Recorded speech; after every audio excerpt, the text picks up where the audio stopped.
Hello बच्चों, सुप्रभात। हमें आशा है आप लोग घरों में सुरक्षित होंगे और स्वस्थ होंगे। बच्चों, लॉकडाउन चल ही रहा है।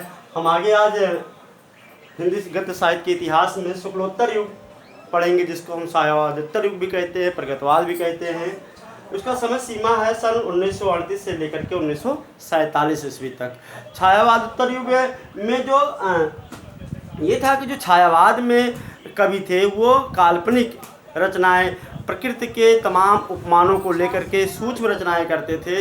लेकिन छायावादोत्तर युग में आते आते सारे लेखक धरातल पर यथार्थ वास्तविक घटनाओं पर लेकर के रचनाएं लिखना शुरू कर दिए थे। छायावादोत्तर युग के प्रमुख लेखक और उनकी रचनाएं इस प्रकार हैं कि पहली पीढ़ी में जो लेखक मिलते हैं वो हैं हजारी प्रसाद द्विवेदी, शांति प्रिय द्विवेदी, रामधारी सिंह दिनकर, यशपाल, उपेंद्र नाथ अस्क, भगवती शरण वर्मा, अमृतलाल नागर। ये सब जो है हमारे पहली पीढ़ी के लेखक हैं। और दूसरी पीढ़ी के लेखक में विद्या मिश्र, विद्यानिवास मिश्र, हरिशंकर प्रसाई, फणीश्वर नाथ रेणु और कुबेर नाथ अस्क, ये सब हमारे जो है दूसरी पीढ़ी के लेखक हैं। उनकी कुछ रचनाएं जो मुख्य रूप से हिंदी गद्य साहित्य के इतिहास में बड़ा महत्वपूर्ण है, वो विभिन्न विधाओं के लेखक और उनकी रचनाएं हैं। जैसे कि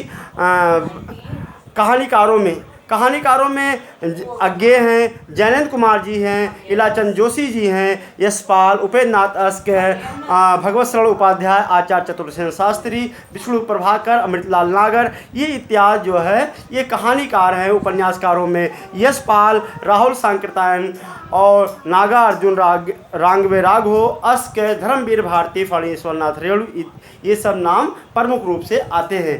उसके बाद जो नाटककारों में आते हैं वो लक्ष्मी लाल, उपेंद्र नाथ अस्क, डॉक्टर राम कुमार वर्मा, धर्मवीर भारती, रामवृक्ष बेनीपुरी और रांगवे राघव, ये सब प्रमुख नाटककारों में आते हैं। बच्चों, हिंदी में इधर कुछ उत्कृष्ट साहित्यिक जीवन चरित्र और आत्मकथाएं भी प्रकाशित हुई हैं। इसमें अमृत राय की रचना है कमल का सिपाही, डॉक्टर रामविलास शर्मा की रचना है निराला की साहित्यिक साधना, ये सब उत्कृष्ट रचनाएं हैं। बच्चों, विभिन्न विधाओं में ये बहुत सारे प्रगतवाद जो शुक्लोत्तर युग में था उनकी बहुत सारी विधाओं में रचनाएं लिखी जाने लगी थी। जो पुरानी विधाएं थी निबंध, आलोचना, कहानी, उपन्यास, नाटक, इसके अलावा भी संस्मरण, रेखाचित्र और जो है पत्र पत्रिकाओं में भी रचनाएं लिखी जाने लगी थी। Thank you.